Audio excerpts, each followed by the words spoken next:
Oh, si Longnos to ah.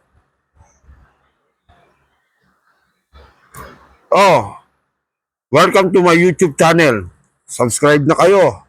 Pati sa Facebook ko at sa TikTok account ko.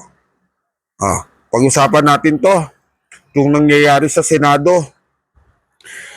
Itong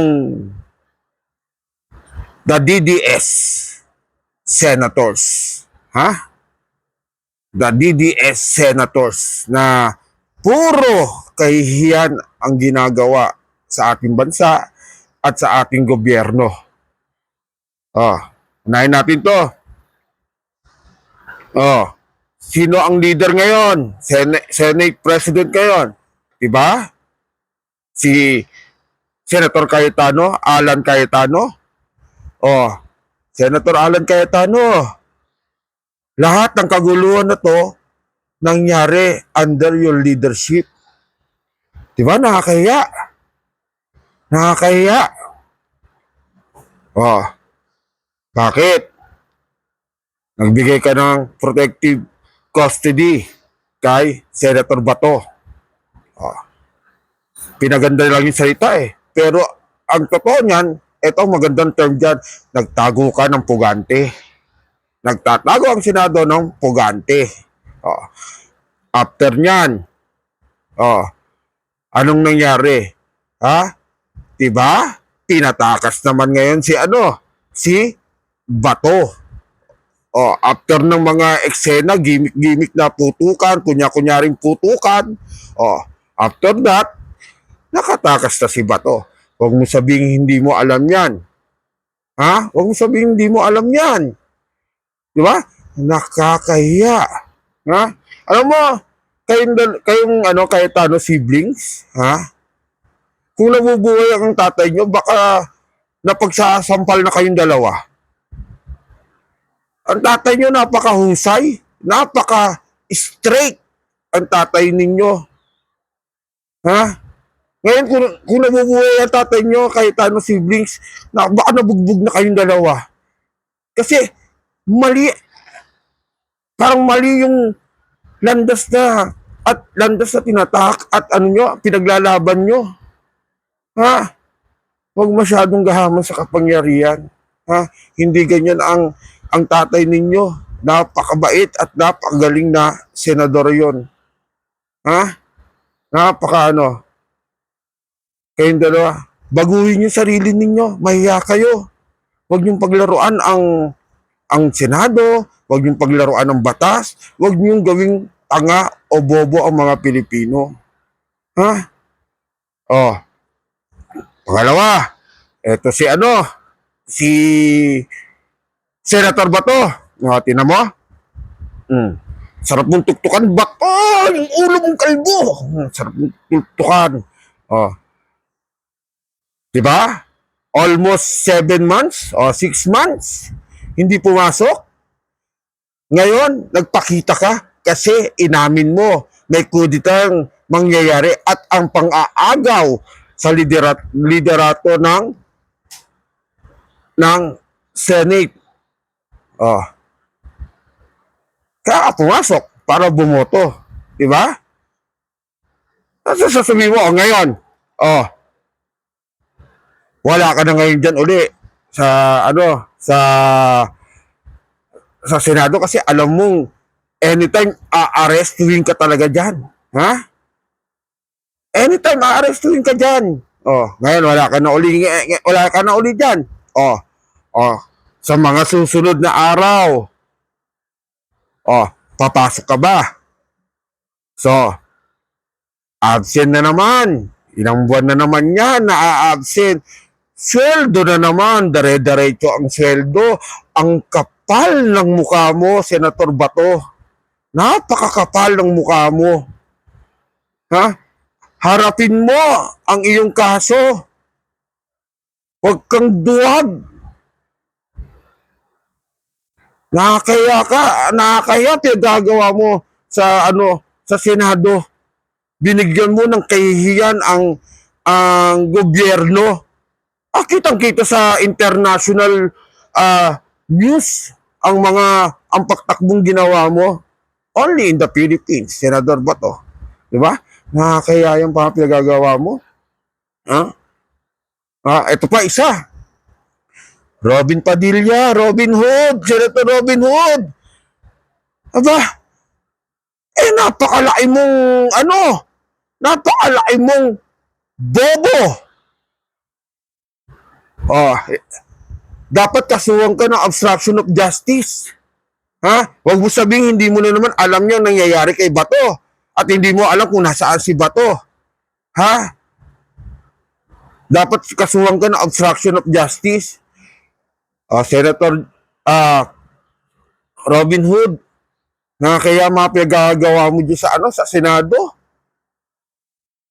Puro kahihiyan.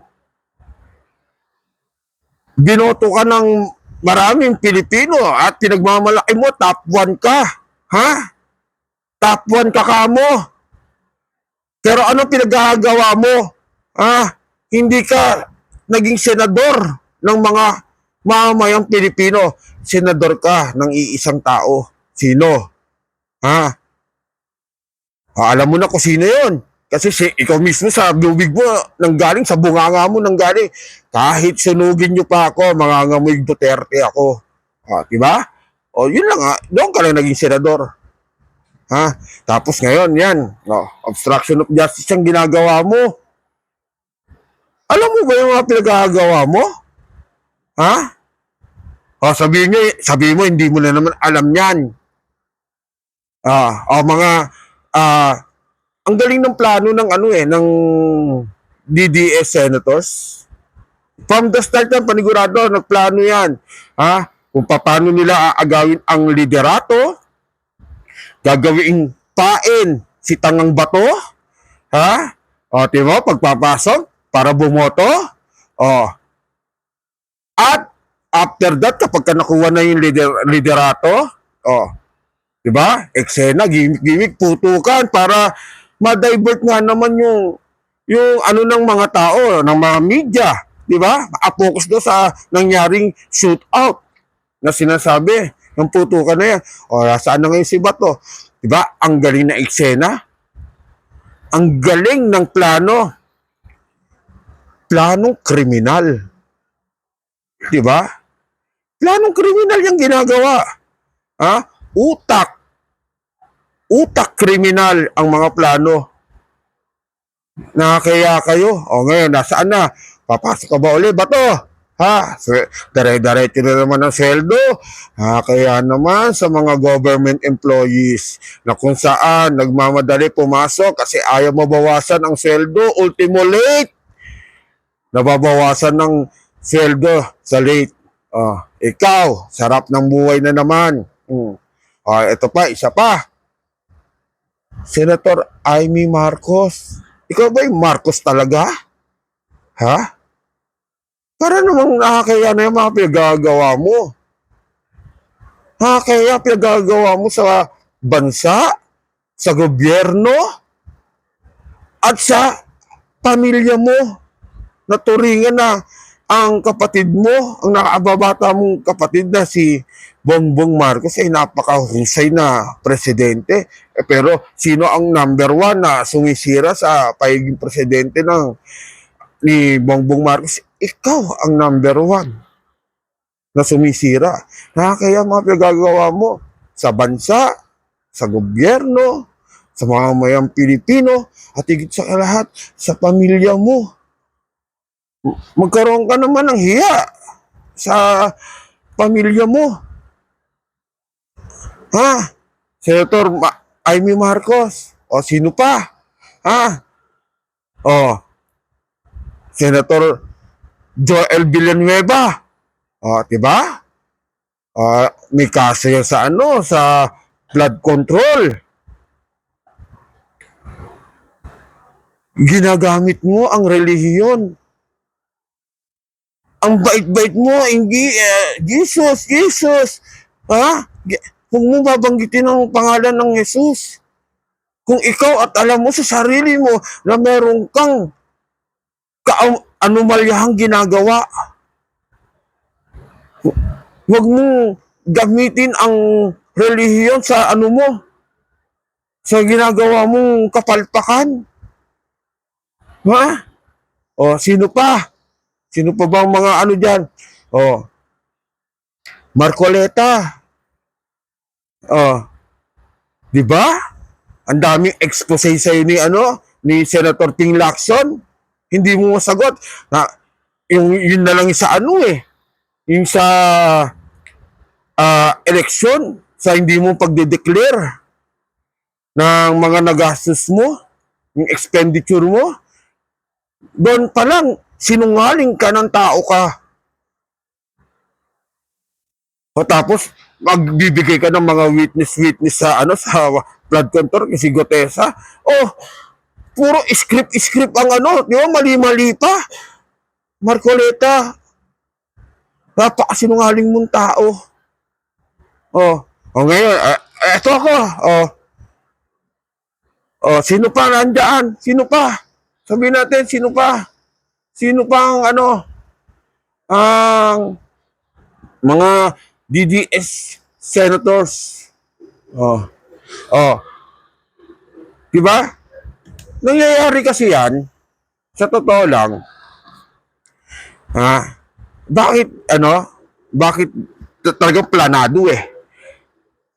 Planado tong ginagawa ninyo. Ha? Gusto nyo pagtakpan yung mga kagaguhan na ginagawa ng mga senador? Ha? Gusto nyo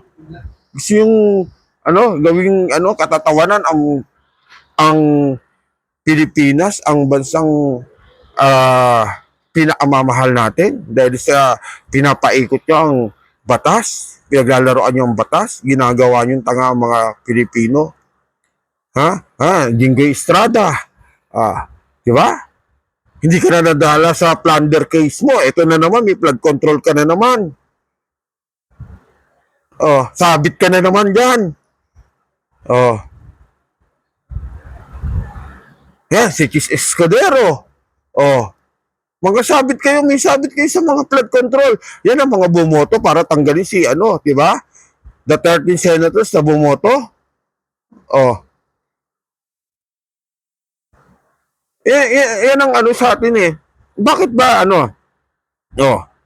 di ba napakagaling ng plano nyo? Ano ba to? Para i-delay o talagang hindi matuloy yung impeachment? Alam nyo, napakadaling yun yan eh. Kitang-kita naman ng taong bayan eh. Bakit parang gustong hadlangan ng mga senador na to ang impeachment ng vice presidente? Kitang-kita naman ang ebidensya. Walang documents ang walang wag na natin isali yung mga congresswoman na kay BP. Tingnan niyo na lang yung AMLAC at SALN. Hindi mga yan hindi congressman yung hindi yan yung AMLAC saka SALN sabi ng AMLAC mga pumasok na na pera almost 6.7 6.9 billion pumasok sa bank account ng vice presidente. Tapos hindi na-declare yan sa SALN niya. Diba? Doon pa lang kitang-kita mo na talagang may paglabag na. Gagawin niyo pa bang tangan tao sa ganyan? Ang impeachment nga magandang para kung hindi totoo yan, sinasabi ng AMLAC sa SALN, may paglalaban ng vice presidente dyan sa impeachment. Bakit kailangan hadlangan ninyo yan? At magplano-plano kayo ng kung ano-ano na ikahihiya ng bansang Pilipinas sa buong mundo. Ayusin mo yan. Senator Alan Cayetano, yung liderato mo. Masasabing failure of leadership yan. Tinawa, ang daming kahihiyan. ang daming pangyayaring naagulat at nakakahiya dyan sa Senado. Nangyayari yan sa leadership mo, under your leadership. Ha? Kung sabi ko kasi, kung nabubuhay ang tatay mo, talagang baka nasuntok ka ng isa. Sa husay ng tatay mong maging senador. Ito bato. Pagka pumapasok sa isipan ko yung mga kayabangan mo, bato. Ha? Oh. Mga kababayan ko, mga Pilipino, makikita na naman natin. Di ba? Planadong-planado. Papasok ng isang araw para bumoto. Galing sa sariling bunganga ni Bato yan na may kudit ang mangyayari at aagawin ang liderato kay Senator Tito Soto. Di ba?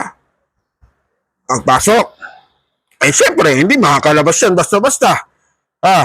Binigyan ng na protective custody ng Senado under ng kay Alan Peter Cayetano.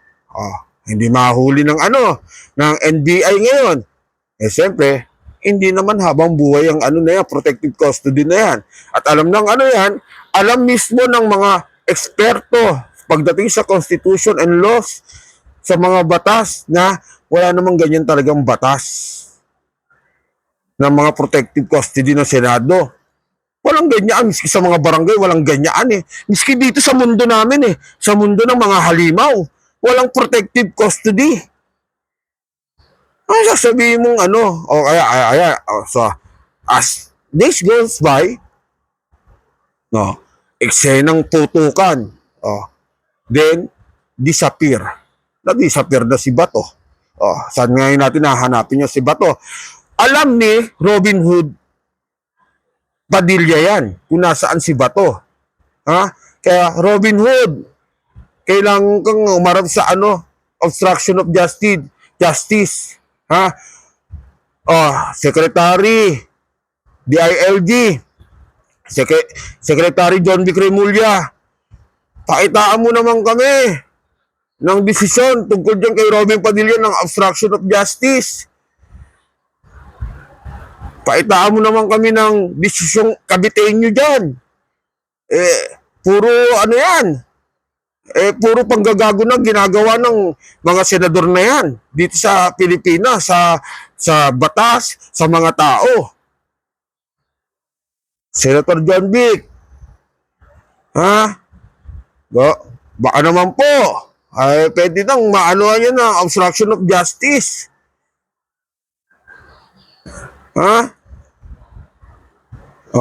Yun lang po.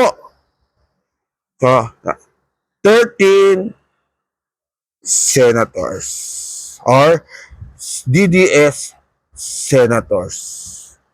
Isa pa dyan sumali na dyan si Loren Legarda para mapagtagpan yung mga kalokohan ng nila, maprotektahan. Diba? Ang dami Kaya nyo yan Kaya nyo gusto mangyari yan. Bakit? Maprotektahan yung mga flood control project ninyo na puro katiwalian. Sino bang mga sangkot dyan? Diba kayo, mga DDS, senators?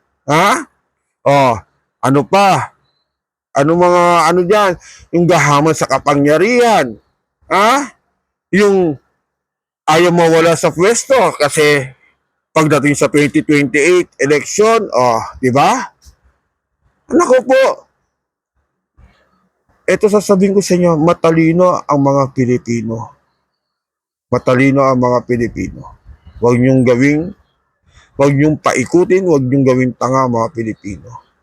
Alam na mga Pilipino ang nangyayari ngayon. Bukas ang mga mata at isipan ng mga Pilipino. Only in the Philippines nakakaya ang Senado. Long nose.